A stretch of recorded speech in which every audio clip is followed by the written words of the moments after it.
샬롬, 설교를 들으시는 모든 분들께 하나님의 은혜가 충만하시기를 기원합니다. 아멘. 성경 통독 프로젝트 59번째 야고보서입니다. 성경 통독을 돕기 위한 프로젝트 설교이니 설교를 들으시고 성경을 통독하는 은혜가 있기를 기대합니다. 목차를 보겠습니다. 구성은 전과 같습니다. 화면을 참고하시기를 바랍니다. 성경의 파노라마. 신약성경 27권은 문학적 장르에 따라서 복음서, 역사서, 서신서, 예언서로 분류됩니다. 서신서인 야고보서는 신약성경의 20번째 책입니다. 야고보서 연대표를 보겠습니다. 자세히 보기 원하시면 멈춰 놓고 보시기를 바랍니다. 야고보서 개관. 야고보서 헬라어 원전의 제목은 저자의 이름을 반영한 야코프 에피스톨레 곧 야고보의 서신입니다. 한글 개역 성경 역시 야고보서로 명명하였습니다. 야고보서 저자는 예수의 형제이자 예루살렘 초대 교회의 지도적 인물이었던 야고보입니다. 본 서신의 기록 시기와 관련해서는 예루살렘 공의회 이전 기록설과 야고보의 순교 직전인 AD 60년대 초반 기록설이 있습니다. 이 중 본서신에 할례 시행 등 이방인과 연관된 문제에 대한 언급이 없는 점, 복음이 유대인에게만 전파되던 초기에 기독교인의 집회 장소로 사용되던 회당이란 용어가 언급된 점 등으로 미루어 전자가 유력합니다. 서신자는 디아스포라 유대인 출신의 그리스도인들입니다. 주요 내용은 시험에 대한 인내와 행함으로 입증되어야 할 참된 믿음입니다. 야고보서 내용 분해. 야고보서는 전체 내용이 논리적 연결고리를 따라 전개되기보다는 단편적인 내용의 교훈들이 산재해 있다는 느낌을 줍니다. 따라서 야고보서의 전체 구조를 명확하게 구분한다는 것은 거의 불가능합니다. 그러나 본 서신에 담긴 내용이 모두 믿음의 실천을 강조하는 실제적이며 직설적인 교훈이라는 공통점을 가지고 있습니다. 그리하여 각 부분적 교훈들은 시험에 대한 인내와 행함으로 입증되어야 하는 참된 믿음이라고 하는 전체 주제를 자연스럽게 형성하고 있습니다. 본서의 내용을 굳이 구분한다면 믿음과 행함의 문제를 다루는 중반부 1장 19절부터 5장 6절을 중심으로 하여 전반부 1장 1절로 18절과 후반부 5장 7절로 20절에서는 시험과 고난의 문제를 각각 다루고 있습니다. 전반부 1장 1절로 18절은 시험에 대한 성도의 바른 인식의 문제를 다루고 있습니다. 여기서 야고보는 시험이라고 하는 헬라어상 하나의 단어를 시련 및 유혹의 의미로 중의적으로 사용하고 있습니다. 1절로 12절에서는 시험, 곧 시련당할 때의 성도의 자세가 어떠해야 하는지를 교훈하고 있으며 13절로 18절에서는 사람이 시험, 곧 유혹을 당하는 원인은 인간 내부의 욕망에 있음을 지적한 후 진정으로 좋은 은사와 선물은 하나님께로부터 내려오는 것임을 교훈하고 있습니다. 중반부 1장 19절로 5장 6절은 행함으로 입증해야 할 믿음의 문제를 다루고 있습니다. 먼저 1장 19절로 2장 26절은 본서신 전체의 핵심이라고 할 수 있는 부분으로서 행위와 믿음의 문제를 다루고 있습니다. 여기서 야고보는 듣기만 하고 실행은 하지 않는 문제, 부자와 가난한 자에 대한 교회의 차별행위 등의 문제를 차례로 언급한 뒤 행함 없는 믿음의 허구를 신랄하게 지적하고 있습니다. 이어 3장 1절로 12절은 말과 믿음의 문제를 다루고 있습니다. 여기서 야고보는 지체 중에 작은 혀가 지니는 지대한 영향력에 대해서 말의 재갈, 배의 키, 불 등의 비유적 표현들을 사용하여 설명합니다. 그리고 3장 13절로 5장 6절은 세속주의와 믿음의 문제를 다루고 있습니다. 세속 욕망을 따라 사는 삶과 자기 뜻과 계획대로 사는 삶에 대해 경계를 한 뒤 세속주의의 화신이라 할 수 있는 불의한 부자에 대한 심판을 강력히 경고하고 있습니다. 후반부 5장 7절로 20절은 고난과 믿음의 문제를 다루고 있습니다. 이 부분은 앞의 내용들이 주로 책망과 경고를 통한 교훈인 것에 비해 주로 권면을 통한 교훈이라고 하는 점에서 교훈의 방법에 있어서 앞의 문맥과 약간의 차이를 보입니다. 여기서 야고보는 성도들에게 구약 선지자들 및 특히 욥의 경우를 제시하며 고난 중에 끝까지 인내할 것을 권면합니다. 또한 3년 반 동안 비를 멈추게도 다시 내리게도 한 엘리야의 사례 제시를 통해 고난 중에 기도할 것을 권면합니다. 야고보는 인내와 기도를 같은 선상에 두고 있습니다. 야고보서 체크포인트. 신약 성경에는 야고보라는 이름을 가진 인물이 4명 등장하며 그중 성경을 기록할 만한 지명도와 영향력을 지닌 인물은 사도 요한의 동생으로 역시 사도였던 야고보와 주님의 육신의 형제 야고보입니다. 그런데 사도 야고보는 AD 44년 일찍이 순교하였기에 그를 번서신의 저자라고 보기에는 기록 시기가 너무 빠릅니다. 따라서 번서신의 저자는 주의 형제 야고보라고 결론 내릴 수 있습니다. 주의 형제 야고보는 비록 주의 생전에는 불신자였으나 부활하신 주님을 직접 목격하였으며 이후 예루살렘 공의회의 의장 역할을 하는 등 베드로 및 요한과 더불어 초대교회 예루살렘 교회의 기둥 같은 인물이 되었습니다. 유다서의 저자 유다가 자신을 야고보의 형제라고 소개할 정도로 야고보는 초대교회 당시 널리 알려진 핵심 지도자 중 한 사람이었습니다. 야고보서는 예루살렘 초대교회의 지도자 중에 하나였던 야고보가 로마 제국 내에 흩어져 살던 디아스포라 유대인 출신 그리스도인들에게 보내는 서신입니다. 그들은 유대인 공동체 및 디아스포라에 정착하였거나 아니면 이미 오래전부터 디아스포라를 형성하고 있었던 유대인 출신 그리스도인들입니다. 그들은 삶의 초기에는 가는 곳마다 복음을 전파하여 하나님 나라를 확장하였습니다. 그런데 시간이 지나면서 흩어진 유대인 그리스도인들 사이에 점차 문제가 발생하기 시작했습니다. 외적으로는 유대교를 신봉하는 동족들의 핍박으로 인하여 큰 시련을 겪으면서 또 내적으로는 서로 사랑하며 유무상통하던 예루살렘 초대교회 공동체의 모습과 달리 서로에게 비방과 판단을 일삼으며 가난한 자를 무시하고 차별하여 그들의 삶은 한마디로 시련 그 자체였습니다. 게다가 그러한 상황에서 성도들은 다툼과 분쟁을 일삼고 세상의 악한 지혜를 따라 살며 자기 뜻과 계획대로 세속의 부를 축적하는 데 관심을 집중하였습니다. 번서신이 기록된 AD 40년대 후반은 유대 율법주의에 대항하여 이신칭의의 교리를 강조한 바울의 가르침이 로마 제국 내의 그리스도인들 사이에서 퍼지기 시작했을 즈음입니다. 흩어진 디아스포라 유대인 그리스도인들은 바울의 가르침을 오해하거나 혹은 아전 인수격으로 해석하여 믿음에 합당한 실천 없이 세속화되어 가던 자신들의 신앙을 합리화하였을 가능성이 있습니다. 이런 상황 속에서 야고보가 보기에 당시 수신자들은 그리스도께 대한 신앙을 고백하기는 하였으나 그에 합당한 신앙의 열매들을 전혀 맺지 못하고 있었습니다. 이에 야고보는 신랄하고도 직설적인 어조로 수신자들의 문제점을 지적하고 행함이 없는 믿음은 죽은 믿음이며 그런 믿음으로는 구원에 이를 수 없다는 것을 강조합니다.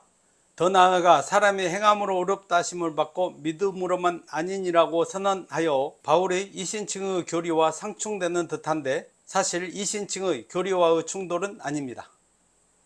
행함을 강조하는 야고보의 교훈은 바울의 이신칭의 교리와 상호 보완적 관계라고 할 수 있습니다. 바울이 그리스도인들의 윤리의 중요성을 간과하지 않듯 야고보 또한 그리스도께 대한 신앙의 중요성을 간과하지 않습니다. 믿음과 행위는 마치 나무와 열매의 관계처럼 밀접히 연관된 하나이며 믿음과 행위에 관한 그리스도인들의 인식에 있어서 중요한 것은 균형입니다. 어느 한쪽으로 기울어질 때 다른 한쪽을 강조함으로써 양자는 균형을 되찾을 수 있습니다. 예컨대 종교 개혁의 시대에는 이신칭의 교리가 강조될 필요가 있었으며 신앙 고백의 시대에는 야고보서의 교훈이 강조될 필요가 있었습니다. 오늘날 한국에는 신앙 고백하는 그리스도인의 인구는 많으나 삶 속에서 그 신앙을 실천하는 그리스도인들을 찾아보기 힘듭니다.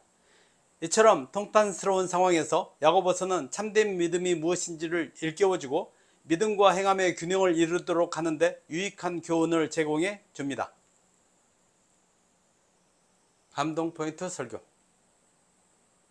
제목: 세상과 벗하지 말라. 본문 야고보서 4장 1절로 4절. 같이 한번 읽어보겠습니다. 너희 중에 싸움이 어디로부터, 다툼이 어디로부터 나느냐? 너희 지체 중에서 싸우는 정욕으로부터 나는 것이 아니냐?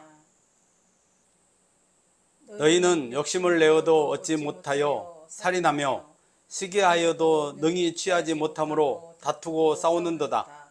너희가 얻지 못함은 구하지 아니하기 때문이요 구하여도 받지 못함은 정욕으로 쓰려고 잘못 구하기 때문이라. 가늠한 여인들아, 세상과 벗된 것이 하나님과 원수됨을 알지 못하느냐? 그런즉 누구든지 세상과 벗이 되고자 하는 자는 스스로 하나님과 원수되는 것이니라. 아멘. 감동 포인트 설교 맥락. 본문은 비세속주의로 입증되는 믿음에 대해서 다루고 있는 3장 13절로 5장 6절 기사의 연속 부분입니다. 3장 13절로 18절에는 세상의 악한 지혜와 하늘의 선한 지혜의 특성을 대조하였습니다. 이어진 본문은 세상 정욕에 따라 사는 삶을 경계하고 하나님을 향한 성도의 합당한 자세에 대하여 교훈한 사실을 보도하고 있습니다. 본문 1절로 3절에서는 정욕으로는 혼란과 고통만 가져올 뿐 원하는 것을 얻지 못함을 지적하고 있습니다. 4절로 5절에서는 세상 정욕 추구는 영적 가능과 같음을 지적하고 있습니다. 이어 6절로 10절에서는 성도는 겸손하고 회개하는 자세로 하나님을 가까이 해야 함을 교훈하고 있습니다. 설교 본문의 포인트 및 적용. 1절의 싸움이란 원래 군사용어로 집단 사이에 일어나는 대규모의 분쟁 또는 전쟁을 의미합니다. 그리고 다툼이란 개인 간의 시비와 분쟁을 가리킬 때 사용하는 말입니다. 따라서 싸움과 다툼이란 집단이나 개인 간의 분쟁과 다툼 모두를 포괄하는 표현이라고 할 수 있습니다. 이렇게 본다면 본절의 이어지는 한마디로 사회적이든 개인적이든 모든 분쟁과 다툼의 궁극적 원인은 바로 인간 내부에 있는 욕심 때문이라는 것입니다. 일반적으로 세상 사람들은 모든 분쟁과 다툼, 아니 더 나아가 인생과 사회의 모든 문제의 근본 원인을 개인이 아니라 사회 구조나 제도 등에서 찾으려고 합니다. 그러나 인생과 사회의 모든 문제는 인간 외부에 그 근본 원인이 있는 것이 아니라 인간 내부에 있습니다. 인간의 욕심이 문제인 것입니다. 적용을 해보겠습니다. 주님께서는 형제간의 재산 문제로 다투며 이를 해결해 주기를 청하는 자를 향해 제도가 아니라 탐심을 지적하시며 이를 물리칠 것을 말씀하셨고, 더 나아가 인간에게 욕심을 갖게 하는 근본 뿌리인 인간의 죄 문제를 해결하기 위하여 십자가를 지셨던 것입니다. 아멘. 주님은 아무리 이 땅에 이상적인 제도와 국가를 건설하여도 근본 바탕에 되는 인간의 마음이 변화되지 않고서는 그 어떤 평화와 구원도 불가능함을 아셨던 것입니다. 제도를 변화시키고 구조를 변화시키는 것이 해결책처럼 보이지만 그것은 순간적인 것일 뿐 근원적인 해결책은 아닙니다. 모든 문제의 원인과 해결책은 궁극적으로 제도나 사회 구조 등이 아니라 인간에게서 찾아야 합니다. 우리 한 사람 한 사람이 복음과 말씀으로 새롭게 변화되어 욕심을 내려놓음으로써 이 땅에 근본적인 평화와 구원을 가져오도록 해야 하겠습니다. 아멘. 2절은 너희는 욕심을 내어도 얻지 못하여 살인하며 시기하여도 능히 취하지 못함으로 다투고 싸우는도다 라고 했습니다. 야고보는 욕심내고 시기하고 죽인다고 해서 그것이 자기 것이 되지 않는다고 합니다. 그러나 그것이 사람들의 보편적인 모습인 동시에 현실적인 그리스도인들의 모습입니다. 이 세상의 욕망에 지배당하는 삶을 사는 사람은 그 자신의 마음속에 갈등이 끊이지 않습니다. 그리고 더 중요한 사실은 그러한 마음속의 갈등은 그저 마음속에서만 그치지 않고 인간 상호 간의 다툼으로 번집니다. 서로 같은 것을 추구하다 보면 가진 사람과 갖지 못한 사람 사이에 갈등과 다툼이 생기게 마련입니다. 너나 할 것 없이 추구하는 목표가 권력과 명예, 세상적인 소유와 쾌락을 누리고 싶어하는 경우 거기서 갈등과 다툼이 일어날 수밖에 없습니다. 그래서 인생들이 사는 세상은 치열한 악의 다툼의 장소로 전락해 버리고 맙니다. 적용을 해보겠습니다. 사람들의 욕망은 서로 짓밟고 목표를 달성하기 위해 달려들어 경쟁자를 어떠한 수단과 방법을 동원해서라도 제거하려고 합니다. 사무엘하에 보면 다윗은 욕망에 사로잡혔을 때 충성스러운 부하의 부인을 범하였고 그것을 감추기 위해 그 부하를 전쟁에서 죽게 만들기까지 했습니다. 또한 아합 왕은 나봇의 포도원을 빼앗기 위하여 그를 돌로 쳐 죽이기도 했습니다. 이렇듯 인간은 욕망에 사로잡힐 때 보암직하고 먹음직하고 지혜롭게 할 만큼 탐스러운 것이 있으면 수단과 방법을 가리지 않고 취하려고 합니다. 그러므로 성도들은 마음이 욕망에 지배당하지 않도록 경계하고 또 경계해야 합니다. 야고보서는 욕심이 잉태한 즉 죄를 낳고 죄가 장성한 즉 사망을 낳느니라고 경고의 말씀을 하고 있습니다. 그러므로 성도는 무엇을 얻고 싶으면 인간적이고 세속적인 욕심을 따르지 말고 하늘에 계시는 하나님 아버지를 바라보며 그 앞에 나아가 겸손한 마음으로 필요한 것을 구하고 청하여 받아야 합니다. 아멘. 3절을 보면 구하여도 받지 못함은 정욕에 쓰려고 잘못 구함이니라고 했습니다. 곧 우리가 무엇인가 필요한 것이 있다면 먼저 하나님께 구해야 하지만 그렇다고 해서 원하는 것을 다 받는 것이 아니라 반드시 그 동기와 목적이 선해야만 받는다는 것입니다.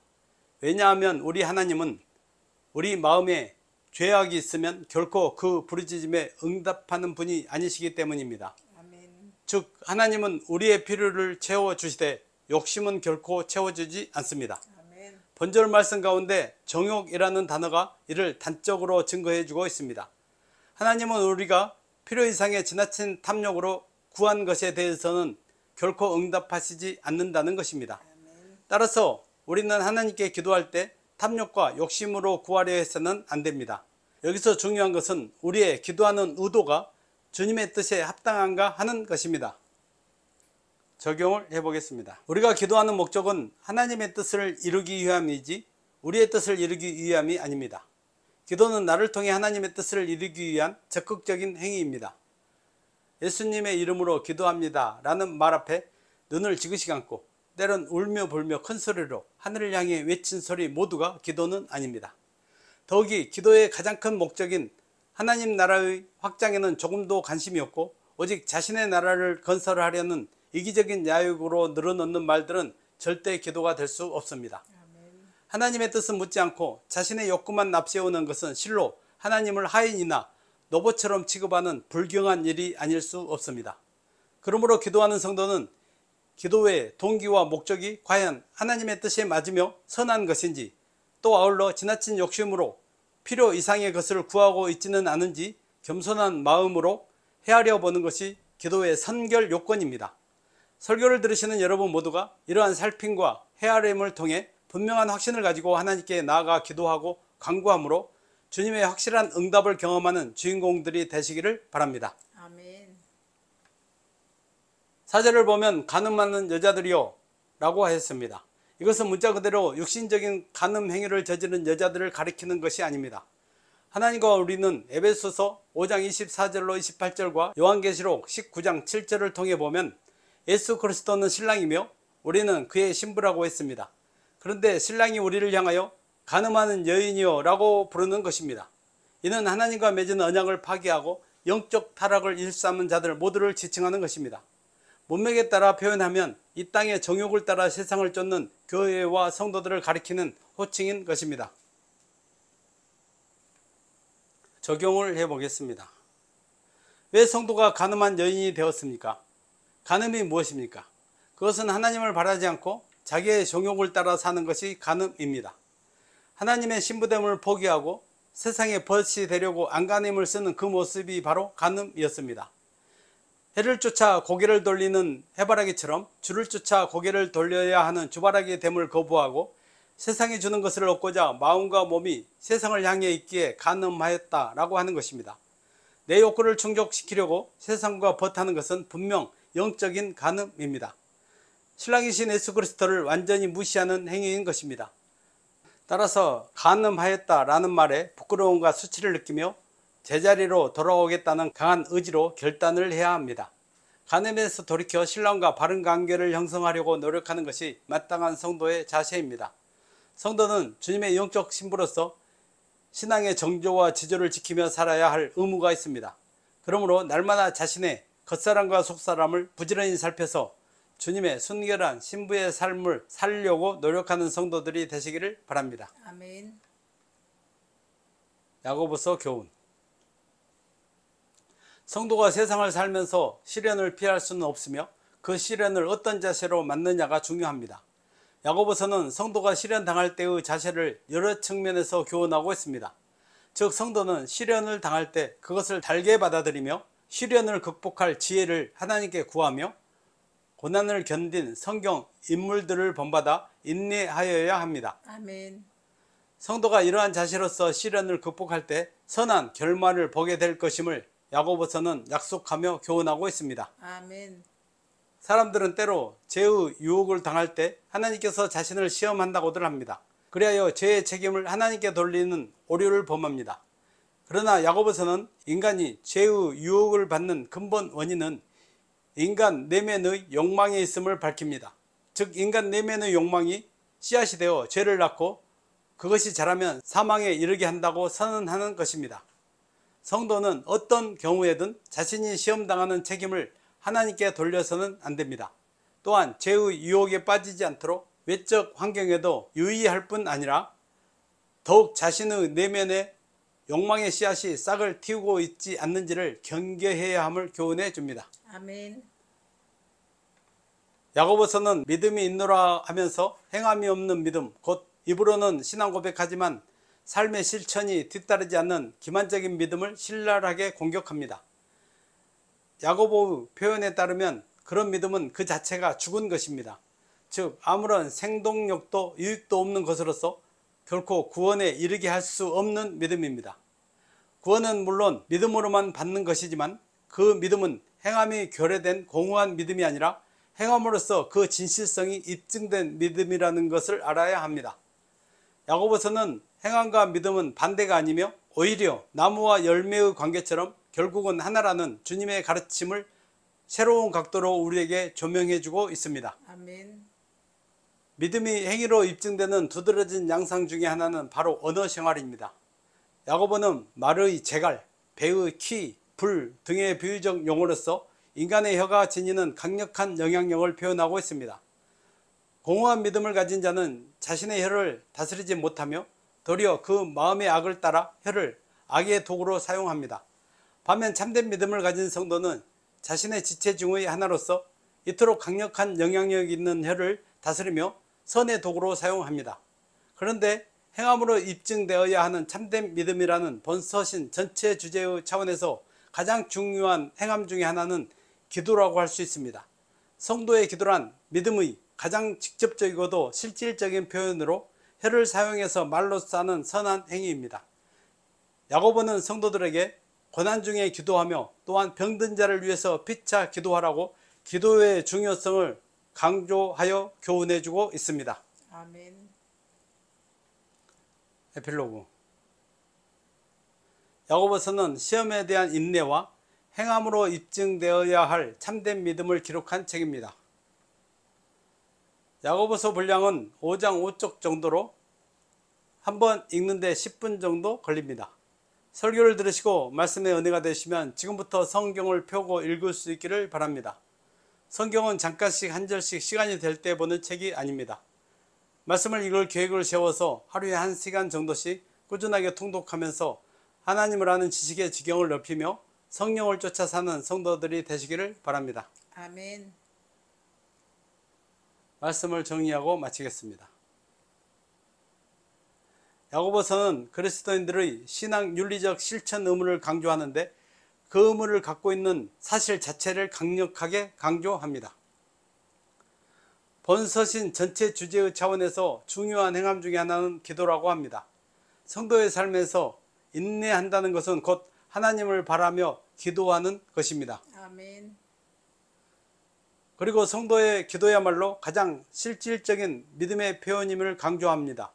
야고보서 설교를 듣고 성경을 읽으며 기도하는 성도들이 되시기를 바랍니다. 아멘.